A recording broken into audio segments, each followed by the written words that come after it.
அல்லாதவர்கள் அற்புதம் செய்கிற விஷயமாக எடுத்துக்கொண்டால் அதில் மிகப்பெரிய இடத்தில் அப்துல் காதர் ஜீலானி என்பவரை வைத்து மக்கள் போற்றுவதை நம்ம பார்க்கலாம். அவரை அவுலியாக்கன் தலைவர் என்று சொல்வார்கள். அவர் பேரில் இருக்கிற அற்புதங்கள்லாம் என்னிடம் என்று சொன்னால் எல்லா நபிமார்களும் செய்த அற்புதங்களை விட பல மடங்கு அவர் அற்புதம் செய்ததாக எழுதி வைத்திருக்கிறார்கள். அப்போ இவ்வளவு பெரிய இன்னும் சொல்ல போனால் நபிகள் நாயகம் ஸல்லல்லாஹு அலைஹி வஸல்லம் அவங்களுடைய உற்ற தோழர்களாக இருந்த சஹாபாக்களுக்கு கிடைக்காத கௌரவம், தாபீன்களுக்கு இல்லாத கௌரவம், தாபீன்களுக்கு இல்லாத ஒரு புகழ் இவருக்கு மாத்திரம் கிடைத்திருக்கிறது. இவர் 560 உள்ளவர், ஹிஜ்ரி 560 இவர் பிறக்கிறார். அப்போ நபிகள் நாயகம் ஸல்லல்லாஹு அலைஹி வஸல்லம் காலத்திற்கு 560 வருடங்களுக்கு பிறகு பிறந்த ஒருத்தர் எந்த அளவுக்கு மக்களால் அறிமுகமாக இருக்கிறார் என்று கேட்டால், அல்லாஹ் ரசூல் மொஹிதீன் என்று மக்கள்லாம் பேசுகிற அளவுக்கு. அல்லாஹ் ரசூல் அடுத்து யார்?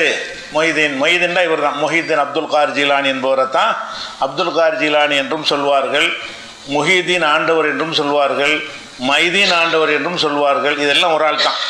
அப்போ இந்த நபர் எந்த அளவுக்கு மக்கள்கிட்ட அறிமுகமாக இருக்காருன்னு கேட்டால், அல்லாஹ் ரசூலுக்கு அடுத்து இவருக்கு தான் ஒரு பெரிய இடம் மக்கள் மத்தியில் இருக்கிறது.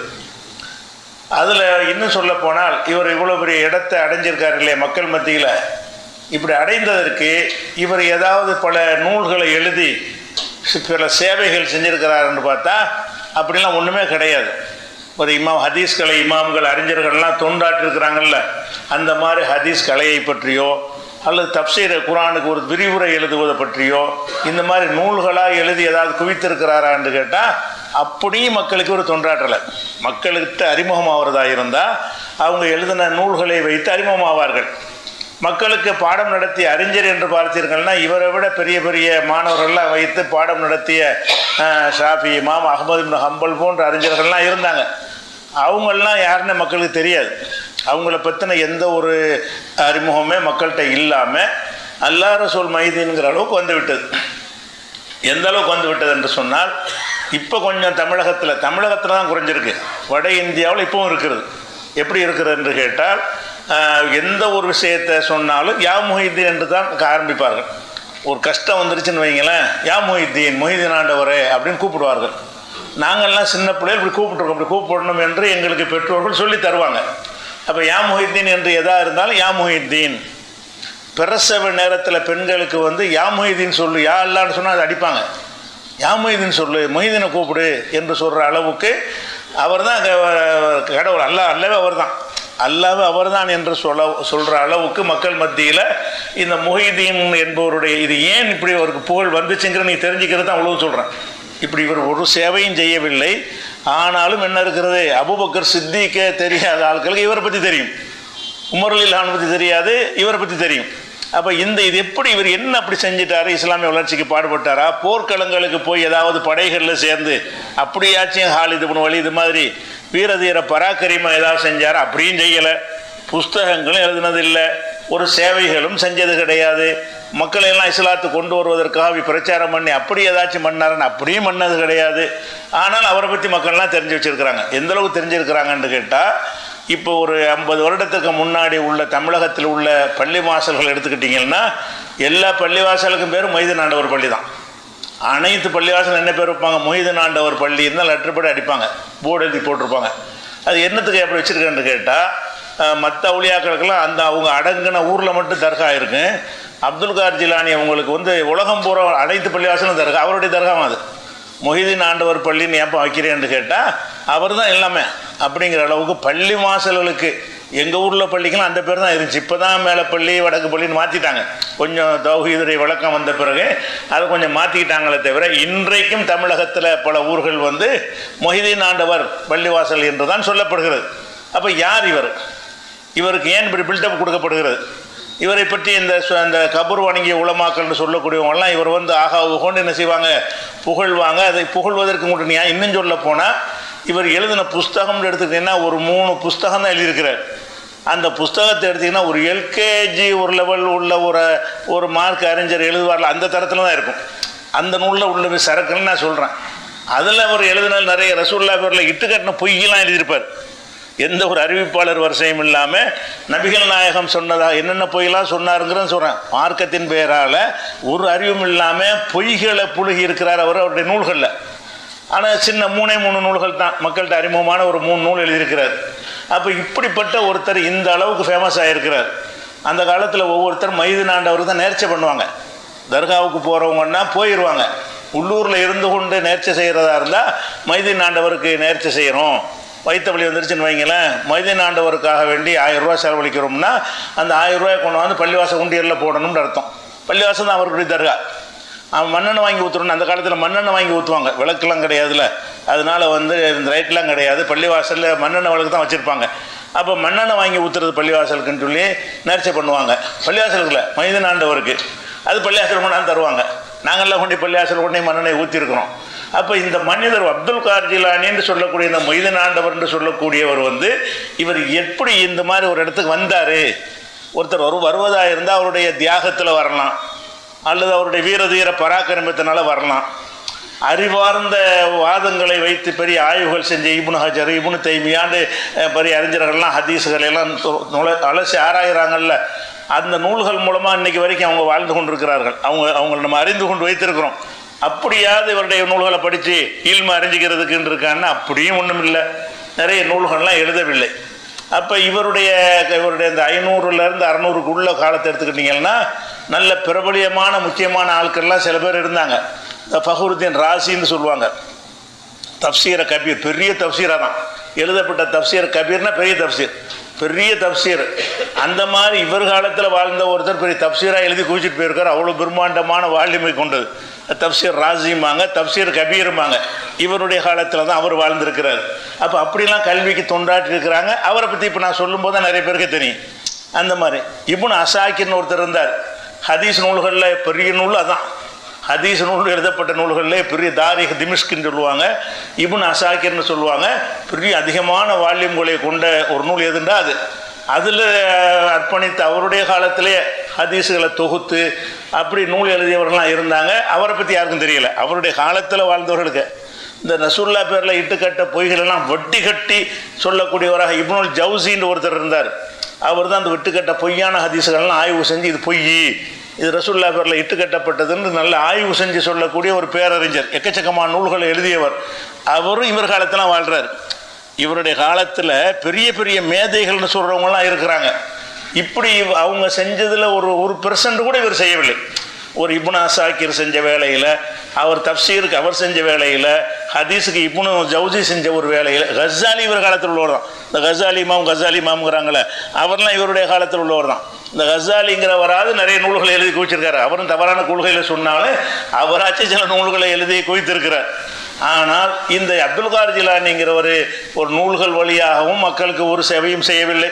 அந்த காலத்தில் அரசர்களுக்கு போர் செய்வாங்க, இராணுவ தளபதியாக இருந்து அதன் மூலம் பேர் எடுப்பாங்க. நிறைய பேர் மக்கள் மனசில் நீங்காத இடம் பெற்றுருவாங்க. அப்படியாச்சும் போய் கலந்துக்கிட்டாரன்னா இல்லை, பள்ளிவாசலில் தான் இருந்தார். அப்படி எந்த விதமான ஒரு போர்க்களங்களில் போய் எதிரிகளோட போரிட்டு அப்படி ஒரு வீரதீர பராக்கிரமத்தையும் அவர் செஞ்சது கிடையாது. ஆனாலும் இன்றைக்கு வந்து அல்லாஹ் ரசூலுக்கு அடுத்து யாரே மொஹிதீன் அப்துல் காதர் ஜிலானிங்கிற அளவுக்கு வந்து விட்டார் என்றால் என்ன காரணம்? அந்த காரணத்தை முதல் நினைக்கணும். இவர் பேரில் சொல்லக்கூடிய அற்புதங்கள் நிறைய கட்டுக்கதைகள் இருக்குது. எதனால் இந்த கட்டுக்கதை? அஸ்ஸலாமு அலைக்கும் வரஹ்மத்துல்லாஹி வபரகாத்துஹு. அல்ஹம்துலில்லாஹ் ரப்பில் ஆலமீன் வஸ்ஸலாத்து வஸ்ஸலாமு அலா அஷ்ரஃபில் முர்ஸலீன் சய்யிதினா முஹம்மதி வ ஆலிஹி வஸஹ்பிஹி அஜ்மஈன். சுப்ஹானக லா இல்ம லனா இல்லா மா அல்லம்தனா இன்னக அன்தல் அலீமுல் ஹக்கீம். சங்கைக்குரிய அல்லாஹ் நல்லடியார்களே, இப்போ ஒரு வீடியோ பார்த்துருப்பீங்க. அதில் பேசப்பட்ட பேச்சுக்கள் அனைத்தும் ஆக முட்டாள்தனமான பேச்சு. இதில் அறிஞர் பிஜே என்ற ஒரு தலைப்பு, அடைமொழி வேற, அரைவேக்காடு பிஜே என்றுதான் சொல்ல வேண்டும். இந்த பேச்சின் அடிப்படை 2 விதமாக நாம் எடுத்துக்கொள்ளலாம். ஒன்று, முழுக்க வரலாறு தெரிந்து அதை உண்மையை மறைத்த, சத்தியத்தை மறைத்த ரீதியில் எடுத்துக்கொள்ளலாம். அது யூதர்களுடைய கெட்ட குணம். அது.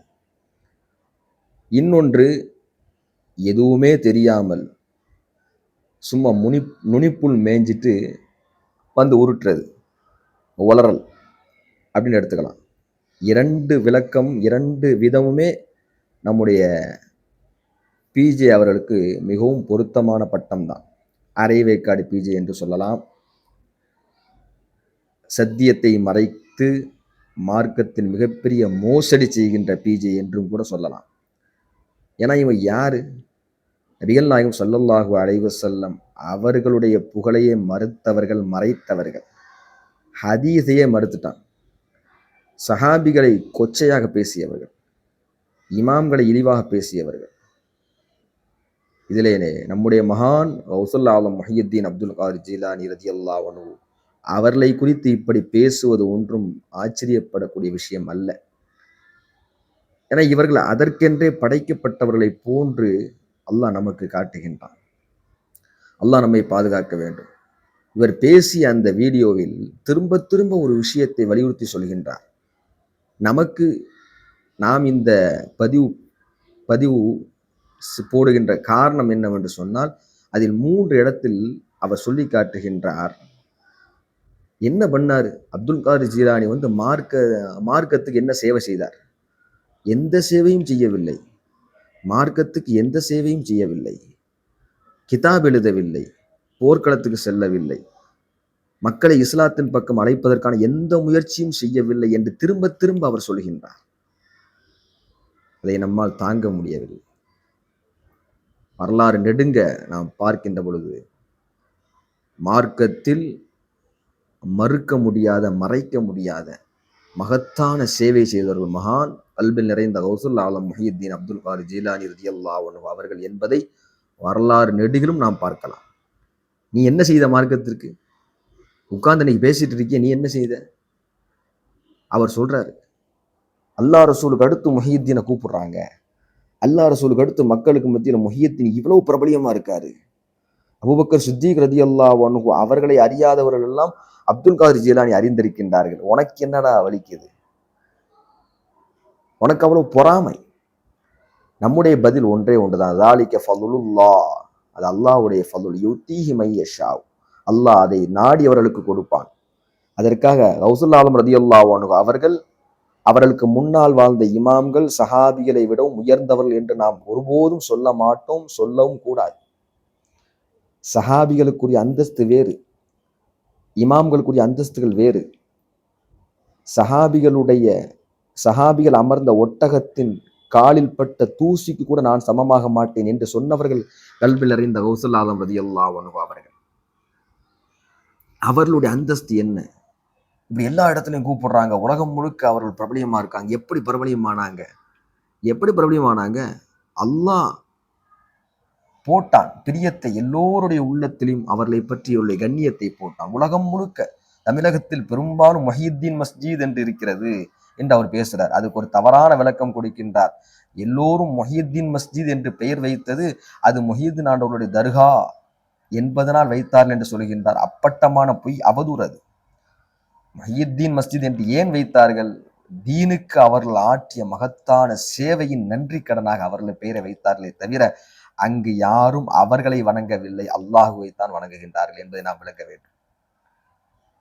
இவர்களுக்கு பொறாமை.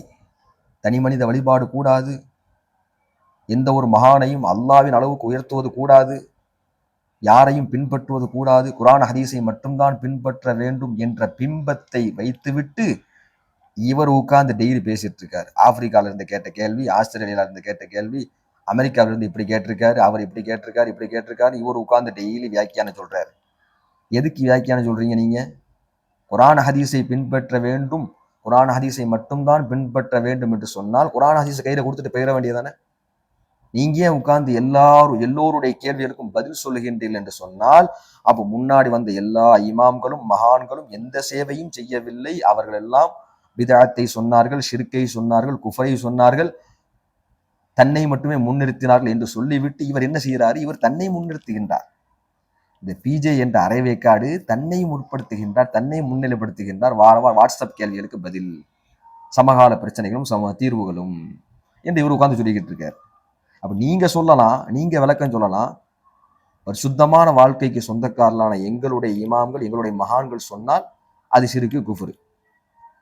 சரி, நம்முடைய நோக்கத்திற்கு நாம் வருவோம். அவர் சொல்கின்றார், திரும்ப திரும்ப மார்க்கத்திற்காக என்ன சேவை செய்தார் என்று கேட்கின்றார். அதை மட்டும் நாம் விளக்கமாக பார்ப்போம். கல்பில் நிறைந்த கௌசுல் ஆலம் முஹியுத்தீன் அப்துல் காதிர் ஜீலானி ரலியல்லாஹு அன்ஹு அவர்கள் வாழ்ந்த காலத்தில் அவர்கள் செய்த மார்க்க சேவைகள் சாதாரணமானதல்ல. ரிஜாலுல் ஃபிக்ரி வ தஅவத்து ஃபில் இஸ்லாம் என்ற ஒரு கிதாப், அபுல் ஹசன் அலி நதிவி அவர்கள் எழுதிய ஒரு கிதாப். அந்த கிதாபில் சுமார் ஒரு 6-7 மகான்களை பற்றி அவர் வரலாற்று குறிப்புகளை எழுதியிருக்கின்றார்கள். 2 ஜில்துகள், 800 பக்கத்தை சார்ந்தது. அதிலே கல்பில் நிறைந்த கௌசுல் ஆலம் முஹியுத்தீன் அப்துல் காதிர் ஜீலானி ரலியல்லாஹு அவர்களை பற்றி எழுதுகின்ற பொழுது, 4ஆம் நூற்றாண்டின் கடைசியில் பிறந்தவர்கள், 470 560 வரைக்கும் வாழ்ந்தவர்கள். அவர்கள் வாழ்ந்த காலத்தில் தீனின் தலைமை பொறுப்பை அவர்கள் ஏற்றுக்கொண்டார்கள். இஸ்லாமிய உலகம் அவர்களை சுற்றியே இருந்தது. இஸ்லாமிய உலகம் அவர்களை சுற்றியே இருந்தது. அவர்கள் வாழும் காலமெல்லாம் அல்லாவின் பக்கம் மக்களை அழைத்து கொண்டே இருந்தார்கள் என்று அதற்கு முன்னால் எந்த இமாமும் எந்த சீர்திருத்தவாதிகளும் செய்யாத ஒரு மாற்றத்தை, சமூகத்தில் சீர்திருத்தத்தை செய்தார்கள் என்று ஒட்டுமொத்தமாக கௌசுல் ஆலம் ரலியல்லாஹு அன்ஹு அவர்களுடைய சேவையை சொல்லி காட்டுவார்கள். அடுத்து வாங்க, ஷேக் உமருல் கைசானி ரஹ்மத்துல்லாஹி அலைஹி அவர்கள் சொல்லி காட்டுவார்கள், எங்களுடைய ஷேக் அப்துல் காதிர் ஜீலானி கத்தஸல்லாஹு சிர்ரஹுல் அசீஸ் அவர்களுடைய மஜ்லிஸ்களில் எந்த மஜ்லிஸ்களாக இருந்தாலும் அதிலே யூத நசாராக்கள் இஸ்லாத்தை ஏற்றுக்கொள்ளாமல் இருந்ததே இல்லை. ஒவ்வொரு மஜ்லிஸிலும் இஸ்லாத்தை ஏற்றுக்கொள்வார்கள். அதுபோன்று வழிப்பறி கொள்ளையர்கள், தற்கொலை செய்ய வேண்டும் என்ற எண்ணத்தில் இருந்தவர்கள், இதுபோன்று பாவிகள், பாவத்தில் மூழ்கி திளைத்தவர்கள், கெட்ட அகீதாக்கள், முஅத்தஸிலாக்கள், ஷியாக்கள் போன்ற கெட்ட அகீதாக்கள் உள்ளவர்கள் எல்லாம் ஷேக் அவருடைய கரத்தை பிடித்து தௌபா செய்து தௌபா செய்து மீள்வார்கள். ஒவ்வொரு மஜ்லிஸிலும் இது நடக்கும் என்று சொல்லி காட்டுவார்கள். ஷேக் ஜுபாயி ரஹ்மத்துல்லாஹ் சொல்லி காட்டுவார்கள், எங்களுடைய ஷேக் அப்துல் காதிர் ஜீலானி ரலியல்லாஹு அன்ஹு அவர்கள் என்னிடத்தில் ஒரு நாள் சொன்னார்கள், நான் பாலைவனத்தில் சென்று தவம் செய்யதான் விரும்புகின்றேன், அல்லாவை தனித்திருந்து வழங்குவதற்கு விரும்புகின்றேன், மக்களோடு தொடர்பு இல்லாமல் இருக்க விரும்புகின்றேன். ஆனால் அல்லாஹ் என்னை கொண்டு மக்களுக்கு பயனளிக்க வேண்டும் என்று நாடினான். எல்லா மக்களுக்கும் பயனளிக்க வேண்டும் என்று நாடினான். 10க்கும் மேற்பட்ட மக்கள் இஸ்லாத்தை யூத நசாராக்கள் இஸ்லாத்தை ஏற்றுக்கொண்டார்கள். என்னுடைய கரத்தின் மூலம் 1 லட்சம் பாவிகள் தௌபா செய்து மீண்டார்கள். இதுக்கு அல்லாவுக்கே எல்லா புகழும் என்று சொல்லி காட்டினார்கள். மஸ்தரு சாபிக் என்ற கிதாபில் பதியப்பட்ட செய்தி. இன்னொரு சமயம் ஷேக் அப்துல் காதிர் ஜீலானி ரலியல்லாஹு சொல்லி காட்டுவார்கள், அல்லாஹ் பரிசுத்தமானவன். எப்படிப்பட்ட அல்லாஹ் தெரியுமா? என் உள்ளத்தில் மக்களுக்கு நலவை நாட வேண்டும் என்ற ஒரு நோக்கத்தை போட்டானே, மக்களை எப்படியாவது சீர்திருத்த வேண்டும், மறுமை வெற்றியின் பக்கம் அவர்களை கொண்டு செல்ல வேண்டும் என்ற எண்ணத்தை என்னுடைய உள்ளத்தில் அல்லாஹ் போட்டானே, அந்த அல்லாஹ் பரிசுத்தமானவன். நான் இந்த சேவைக்காக உலகத்தில் எந்த கூலியையும் நான் நாடவில்லை. உலகத்தின் எந்த கூலியையும் நான் நாடவில்லை. ரப்பிடத்தில் என்னுடைய கூலி உறுதியாகிவிட்டது. நான் துன்யாவை தேடக்கூடியவன் அல்ல. நான் துன்யாவின் அடிமையும் அல்ல, ஆகிரத்தின் அடிமையும் அல்ல. நான் அல்லாஹுவை தவிர யாரையும் வணங்கவில்லை என்று சொல்லிவிட்டு மக்களை பார்த்து சொன்னார்கள், ஃபர்ஹி பி ஃபலாஹிக்கும், என்னுடைய மகிழ்ச்சி எல்லாம் உங்களுடைய மறுமை வெற்றி தான்.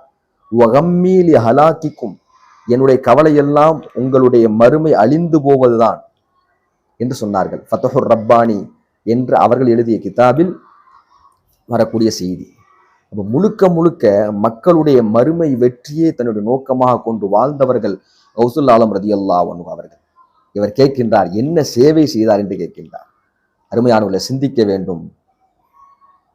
பேசுகின்றவர் ஒரு அரை வேக்காடு, வரலாறு தெரியாதவர். இப்னு ரஜபுல் ஹம்பலி ரஹ்மத்துல்லாஹி அலைஹி அவர்கள் கல்வி சேவை, என்ன கல்வி செஞ்சாரு? அவர் காலத்தில் இவர் பேசுறாரு, இவர் அந்த வீடியோல பேசுறாரு, இப்னு தைமியா இருந்தாரு, இப்னு ஜவுசி இருந்தாரு, இப்னு ஹஜர் அஸ்கலானி ரஹ்மத்துல்லாஹி இருந்தாங்க, ஃபஹ்ருத்தீன் ராஸி ரஹ்மத்துல்லாஹி இருந்தாங்க. இவங்கெல்லாம் எழுதி குவிச்சாங்க. அவங்கள பத்திலாம் மக்கள் பேச மாட்டேங்காங்க. இவர் ஒண்ணுமே செய்யல, இவர் மார்க்கத்துக்கு கல்வி சேவை செய்யல, கிதாப் எழுதினாரா இல்ல, ஆனா இவரை பத்தி மக்கள் பேசிக்கிட்டே இருக்காங்கன்னு அவருக்கு காந்தது, வயிறு எரியுது. நாம கேட்கிறோம், இப்னு ஹஜர் அஸ்கலானி ரஹ்மஹுல்லாவுடைய பேரை நீங்க ஏன் சொல்றீங்க? இப்னு ஹஜர் அஸ்கலானி ரஹ்மஹுல்லா அவர்கள் ரைபத்தத்துன் நாலிர் ஃபி தர்ஜுமத்தி ஷேக் அப்துல் காதிர் என்று கௌசநாயகத்தை பத்தி ஒரு கிதாப் எழுதியிருக்காங்க இப்னு ஹஜர் அஸ்கலானி ரஹ்மஹுல்லா அவர்கள். வரலாறு தெரியுமா உங்களுக்கு? இப்னு ஜௌசி ரஹ்மஹுல்லாவுடைய எல்லா கிதாபும் நீங்க ஏத்துக்கிறீங்களா? அவங்க எழுதின எல்லா செய்திகளையும் நீங்க ஏத்துக்குவீங்களா? அப்ப ஏன் இப்னு ஜௌசி ரஹ்மஹுல்லா பேரை நீங்க சொல்லணும்? தப்சீர் கபீரை பத்தி சொல்றாரு. தப்சீர் கபீர் எழுதுனாங்க ஃபஹ்ருதீன் ராஸி இமாமு, அவங்கள பத்திலாம் மக்களுக்கு தெரியாது. தப்சீர் கபீர் சொல்லப்பட்ட எல்லா செய்திகளையும் நீங்கள் ஏற்றுக்கொள்வீர்களா? தப்சீர் கபீரை குப்பம் சொன்னவங்க தான் நீங்க. அபூபக்கர் ரலியல்லாஹு அன்ஹு வஃபாத் ஆயிட்டாங்க. ஜனாசாவை பெருமானார் ஸல்லல்லாஹு அலைஹி வஸல்லம் ரௌலாவுக்கு முன்னால் வைக்கப்பட்டது. அவங்க சொல்லிட்டு போனாங்க, நான் வஃபாத்தான பிறகு என்னை ரசூல் ஸல்லல்லாஹு அலைஹி வஸல்லம் அவர்களுடைய ரௌலாவுக்கு முன்னால் வையுங்கள், உள்ளிருந்து அனுமதி வந்தால் என்னை கொண்டு செல்லுங்கள் என்று அபூபக்கர் ரலியல்லாஹு அன்ஹு வசியத் செஞ்சாங்க. அப்படியே செய்யப்பட்டது. உள்ளிருந்து சப்தம் வந்தது, உதுகுலுல் ஹபீப இலல் ஹபீபி, நேசரின் பக்கம் உள்ளே நுழையுங்கள் என்று சப்தம் வந்தது. தப்சீர் கபீர்ல இருக்கு, சூரத்துல் கஹ்ஃப்ல இருக்குன்னு ஏற்றுக்கொள்வீங்களா? அப்ப எதுக்கு தப்சீர் கபீரை நீங்க சொல்லணும்? ஃபஹ்ருதீன் ராஸி இமாமுடைய பேரை நீங்க ஏன் சொல்லணும்? சொல்ல தேவையில்லையே. எல்லா இமாமுடைய பேரையும் சொல்றது, ஆனா எந்த இமாமும் ஏத்துக்கிறது இல்லை. அவர் மட்டும்தான் இமாம் என்று சொல்லி விளக்கம் சொல்லி கொண்டிருக்கின்றார். குரானையும் ஏத்துக்கிறது இல்லை, ஹதீஸையும் ஏத்துக்கிறது இல்லை. எல்லா இமாமுடைய பேரையும் சொல்றது. அந்த இமாம் எழுதி குவிச்சாரு, இந்த இமாம் எழுதி குவிச்சாரு, கௌசுல் ஒன்றும் செய்யவில்லை என்று சொல்லுகின்றாரே. அதற்காக நான் சொல்ல வரேன், இப்னு ரஜபுல் ஹம்பலி ரஹ்மத்துல்லாஹி சொல்லி காட்டுவாங்க, ஷேக் அப்துல் காதிர் ரஹ்மத்துல்லாஹி அவர்கள் அல்லாஹ்வுடைய சிஃபத்துகள் விஷயத்தில், கலா கதுருடைய விஷயத்தில் சுன்னாவை பின்பற்றக்கூடியவர்களாக இருந்தார்கள். அந்த காலத்துல முஅத்தஸிலாக்கள் இருந்தான், அவன் அறிவு ரீதியா நிறைய வாதங்களை வச்சுட்டு, அன்னைக்கு வச்சுக்கிறாருல இவர் வைக்கிறாருல, அந்த மாதிரி தன்னுடைய அறிவுக்கு ஏற்றுக்கொள்ளாவிட்டால் ஹதீஸை மறுக்கின்றாரே இந்த கூட்டம், அந்த மாதிரி முஅத்தஸிலா இவனுக்கு அப்பமெல்லாம் அந்த காலத்துல இருந்தாங்க. அப்ப அந்த காலத்திலும் கூட சுன்னாவை பின்பற்றக்கூடியவர்களாக இருந்தார்கள். முபாலிகன் ஃபிர் ரத்தி அலா மன் ஹாலஃபஹா, கிதாபு சுன்னா, குர்ஆன் சுன்னாவுக்கு மாற்றமானவர்களை கடுமையாக கண்டிக்கக்கூடியவர்களாக ஷேக் அப்துல் காதிர் கத்தஸல்லாஹு சிர்ருல் அசீஸ் அவர்கள் இருந்தார்கள் என்பதை இப்னு ரஜபுல் ஹம்பலி ரஹ்மத்துல்லாஹி சொல்லி காட்டுவார்கள். இன்னும் சொல்லி காட்டுவார்கள், ஷேக் அப்துல் காதிர் ஜீலானி ரலியல்லாஹு அன்ஹு அவர்கள் பாடம் நடத்துவதில், மார்க்க கல்வி கற்றுக் கொடுப்பதில் ரொம்பவும் தேர்ச்சி பெற்றவர்களாக இருந்தார்கள். பல கலைகளை கற்றுக் கொடுக்கக்கூடியவர்களாக இருந்தார்கள். அவர்களுடைய மதரசத்துல் காதிரியாவில் 13 கலைகள் கற்றுக் கொடுக்கப்பட்டது. தஃப்சீர், ஹதீஸ், ஃபிக்ஹ், உசூலுல் ஃபிக்ஹ், 7 வகையான கிராத்துகள், மதுஹபினுடைய இஹ்திலாஃபாத்துகள் என்று எல்லா வகையான கலை, 13 கலைகள், கிட்டத்தட்ட 13 கலைகள் அவர்கள் மதரசாவில் ஒரு நாளைக்கு பயிற்றுவிக்கப்பட்டது என்பதை இப்னு ரஜபுல் ஹம்பலி ரலியல்லாஹு அன்ஹு அவர்கள் பதிவு செய்கின்றார்கள். ஷாஃபி அஹமது இப்னு ஹம்பல் ரலியல்லாஹு அன்ஹு அவர்கள் மதுஹபின் அடிப்படையில் ஃபத்வா வழங்கக்கூடியவர்களாக கௌசுல் ஆலம் ரலியல்லாஹு அன்ஹு அவர்கள் இருந்தார்கள். அவருடைய ஃபத்வாக்களை ஈராக்குடைய முஃப்திகள் எல்லோரும் ஆச்சரியமாக பார்த்தார்கள். யாரும் கொடுக்க முடியாத ஃபத்வாக்களை எல்லாம் அவர்கள் கொடுத்தார்கள். அந்த அளவுக்கு ஒரு முஃப்தியாக இருந்தார்கள் என்பதை தபகாத்துல் குப்ரா இமாம் அல்லாமா இப்னு வஹாபு ஷாரானி ரஹ்மத்துல்லாஹி அவர்கள் சொல்லி காட்டுவார்கள். இந்த அளவுக்கு கல்வி சேவை செய்தார்கள். மௌத்து வரையிலும் மாணவர்களுக்கு கற்றுக் கொடுத்து கொண்டே இருந்தார்கள். கௌசுல் ஆலம் ரலியல்லாஹு அன்ஹு அவர்கள். இவர் கேட்கின்றார், என்ன கல்வி கற்றுக் கொடுத்தார் அப்படின்னு கேட்கிறாங்க. கௌசுல் ஆலம் ரலியல்லாஹு அன்ஹு சொன்ன வார்த்தைகள் சாதாரணமானது அல்ல. ஷரியத்தை அப்படி பின்பற்றினார்கள். தரீக்கத்தை சார்ந்தவர்கள், எங்களுக்கு தொழுகை இல்லை, ஷரியத்துக்கு அப்பாற்பட்ட ஒரு தரீக்கத்தை அவர்கள் சொல்லித்தரவில்லை. ஷரியத்துக்கு மாற்றமான தஸவுஃபை அவர்கள் சொல்லித்தரவில்லை. அவர்கள் சொல்வார்கள், ஷரியத்து ஆதரிக்காத எல்லா நிலைகளும் அது நாத்திகத்தை போதிக்கக்கூடியதுதான். நீங்கள் கிதாபை ஒரு ரெக்கை, குர்ஆனை ஒரு ரெக்கையாகவும், சுன்னா ஹதீஸை ஒரு ரெக்கையாகவும் கொண்டு நீங்கள் வானத்தில் பறந்து வாழ்க்கையில் நீங்கள் செயல்படுங்கள் என்று சொல்லி காட்டுவார்கள். கடமையான அமல்கள், ஃபர்லான வணக்கங்கள் எந்த நிலையிலும் யாரை விட்டும் கீழே விழாது. அவர் எவ்வளவு ஆன்மீகத்தில் உச்சத்தில் இருந்தாலும் கூட என்று கௌசுல் ஆலம் ரலியல்லாஹு அன்ஹு பேசிய செய்திகள் ஃபத்ஹுர் ரப்பானியில் இருக்கிறது. இப்படி கௌசுல் ஆலம் ரலியல்லாஹு அன்ஹு வாழ்க்கை முழுக்க மக்களை, மாற்று மத யூத நசாராக்களை தீனின் பக்கம், இஸ்லாத்தின் பக்கம் கொண்டு வந்தார்கள். பாவத்தில் மூழ்கி திளைத்தவர்களை தௌபா செய்து மீண்டு அல்லாஹ்வின் நெருக்கத்தை பெற்றுக் கொடுத்தார்கள். ஷரியத்தை, குர்ஆனையும் ஹதீஸையும் பின்பற்ற வேண்டும் என்று மக்களுக்கு வலியுறுத்தினார்கள். தரீகாவாக இருந்தாலும் தஸவுஃபாக இருந்தாலும் அதுவும் கூட ஷரியத்துக்கு அப்பாற்பட்டு இருக்கக்கூடாது என்று ஆலிம்களையும் தஸவுஃபில் பயணிப்பவர்களையும் எச்சரித்தார்கள். அற்புதங்களை எடுத்துக்கொண்டா இவர் பேசுறாருல வீடியோல, இவர் நபிமார்களை தவிர யாரும் அற்புதங்கள் செய்ய முடியாது என்ற தலைப்பின் கீழே தான் இந்த விஷயத்தையே பேசுறாரு. கராமத்துகளை, வலிமார்களுடைய கராமத்துகளை மறுத்தவர்கள் முஅத்தஸிலாக்கள், அந்த கூட்டத்தை சார்ந்தவர் தான் இவர். ஆனால் கௌசுல் ஆலம் ரலியல்லாஹு அன்ஹு அவர்களுடைய கராமத்தை பற்றி சொல்கின்ற பொழுது வரலாற்று ஆசிரியர்கள் எல்லோரும் ஏகோபித்த கருத்து முகனி ஹம்பலி மதுகபை சார்ந்த முவஃபிகுத்தீன் ரஹ்மத்துல்லாஹி அலைஹி அவர்கள், முகனில் முஹ்தாஜ் என்ற கிதாபை எழுதியவர்கள்.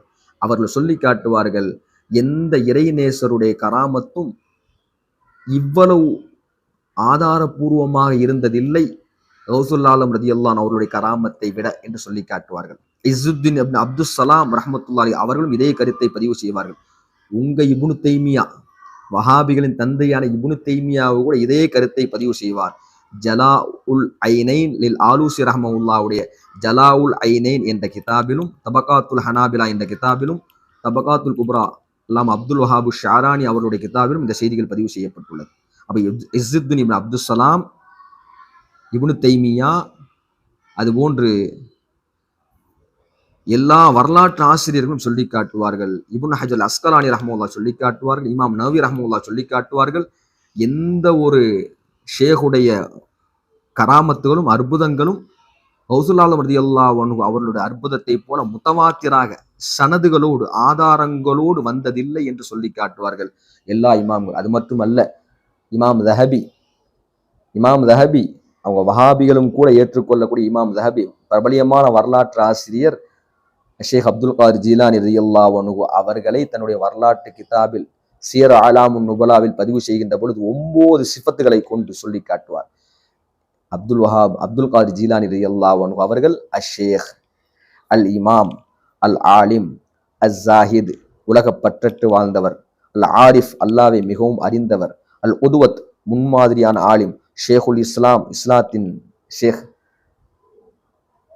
அலமுல் அவுலியா இறைநேசர்களின் அடையாளம், முஹியுத்தீன் மார்க்கத்தை உயிர்ப்பித்தவர் என்று இமாம் தஹபி தன்னுடைய சியர் அலாமுன் நுபலாவில் பதிவு செய்கின்றார். 9 சிறப்பு பெயர்களை கொண்டு கௌசுல் ஆலம் அப்துல் காதிர் ஜீலானி ரலியல்லாஹு அன்ஹு அவர்களை வர்ணிக்கின்றார் இமாம் தஹபி. சும்மா போற போக்குல என்ன பண்ணார் மார்க்கத்துக்கு, ஒண்ணுமே பண்ணலையே அப்படின்னு சொல்லிட்டு போற போக்குல சொல்லிட்டு போறாரு. நம்மால் விட முடியாது. இப்னு ஹஜர் அஸ்கலானி ரஹ்மத்துல்லாஹி சொல்லி காட்டுறாங்க, ஷேக் அப்துல் காதிர் ஜீலானி ரலியல்லாஹு அன்ஹு அவர்கள் ஷரியத்துடைய எல்லா அஸ்திவாரங்களையும் பற்றி பிடிக்கக்கூடியவர்களாக இருந்தார்கள். அல்லாவின் பக்கம், ஷரியத்தின் பக்கம் மக்களை அழைக்கக்கூடியவர்களாக இருந்தார்கள். ஷரியத்துக்கு மாற்றமானதை விட்டும் மக்களை தடுக்கக்கூடியவர்களாக இருந்தார்கள். மனைவி மக்களோடு வாழ்ந்தும் கூட 4 மனைவிமார்கள் 49 பிள்ளைகளை பெற்றெடுத்தும் கூட, குடும்பத்தோடு இருந்தும் கூட வாழும் காலமெல்லாம் மக்களை குர்ஆன் சுன்னாவின் பக்கம், ஷரியத்தின் பக்கம் அழைத்து கொண்டே இருந்தார்கள். ஷரியத்துக்கு மாற்றமானதை விட்டும் தடுத்து கொண்டே இருந்தார்கள். இது யாருடைய தன்மை தெரியுமா? சிஃபத்து சாஹிபு ஷரியா ஸல்லல்லாஹு அலைஹி வஸல்லம், நபிகள் நாயகம் ஸல்லல்லாஹு அலைஹி வஸல்லம் அவர்களுடைய தன்மை இது. ஒரே சமகாலத்தில் 9 மனைவிமார்களோடு வாழ்ந்து ஷரியத்துடைய விஷயத்தில் எந்த குறையும் வைக்காமல் மக்களுடைய அழைப்பு பணியிலும் இருந்தார்கள். தனிப்பட்ட வணக்கத்திலும் சிறப்பாக இருந்தார்களே. இது அக்மல், ஒரு பரிபூர்ணமான நிலை.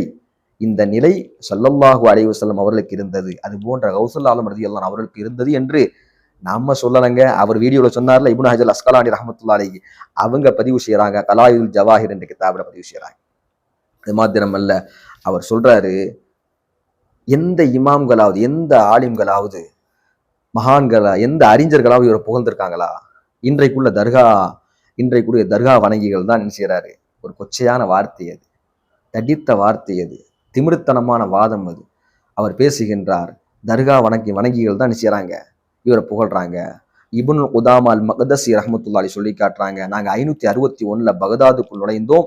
அப்போது ஷேக் அப்துல் காதிர் ஜீலானி ரலியல்லாஹு அன்ஹு அவர்களிடத்தில் தான் எல்லா இல்மும் ஒதுங்கியது, எல்லா அமலும் ஒதுங்கியது, எல்லா ஃபத்வாக்களும் ஒதுங்கியது. ஒரு மாணவன் அவரை தவிர்த்து யாரிடத்திலும் போய் எதையும் கற்க வேண்டிய தேவையில்லை. எல்லா இல்மும் அவர்களிடத்தில் இருந்தது.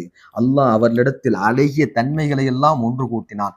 அவரை போன்று ஒரு மகானை, ஒரு சீர்திருத்தவாதியை, ஒரு ஆசிரியரை, ஒரு சமூக எழுச்சியை ஏற்படுத்திய நபரை நான் பார்த்ததே இல்லை என்று இப்னுல் குதாமா அல் மக்தசி ரஹ்மத்துல்லாஹ் சொல்லி காட்டுவாங்க. இவர் வீடியோல சொல்றாரு, ஒரு 3 கிதாப் எழுதினாங்க அப்படின்னு சொல்லிட்டு உன்யாவை மட்டும் சொல்லி காட்டுறாரு. ரசூலுல்லாஹி ரலியல்லாஹு எழுதிய கிதாபுகள் நான் அறிந்த வரையில் 35 கிதாபுகள். இன்ஷா அல்லாஹ் கமெண்ட்ல அதை நான் பதிவு செய்யறேன். 35 கிதாபுகள் எழுதியிருக்காங்க. ஒரு தஃப்சீர் எழுதியிருக்காங்க. தஃப்சீர்ல என்ன சேவை செஞ்சான்னு கேட்கிறாருல, ஒரு தஃப்சீர் எழுதினாங்க ரசூலுல்லாஹி ரலியல்லாஹு அவர்கள். கிட்டத்தட்ட 35 கிதாபுகள் எழுதியிருக்கின்றார்கள். ஆக நபிகள் நாயகம் ஸல்லல்லாஹு அலைஹி வஸல்லம் அவர்களுடைய பாரம்பரியத்தில் வரக்கூடிய, அவர்களுடைய ராஜ பாட்டையில் வரக்கூடிய, கல்பில் நிறைந்த ரசூலுல்லாஹி ரலியல்லாஹு அன்ஹு அவர்களை பற்றி மிகவும் கீழ்த்தரமான, மட்டமாக மக்களுக்கு மத்தியில் பரப்பக்கூடிய இந்த அறிவீனரான, அரைவேக்காடான இந்த வழிகட்ட நபருடைய கொள்கையிலிருந்து அல்லாஹ் நம்மையும் நம் சந்ததிகளையும் பாதுகாப்பானாக. வரலாறை தெளிவாக விளங்கி வரலாற்றில் மிக பெரும் சீர்திருத்தத்தை ஏற்படுத்திய மகான்கள், மேதைகளின் பாதையில் அல்லாஹ் ரப்புல் ஆலமீன் நம்மையும் நம் சந்ததிகளையும் நிலைப்படுத்துவானாக.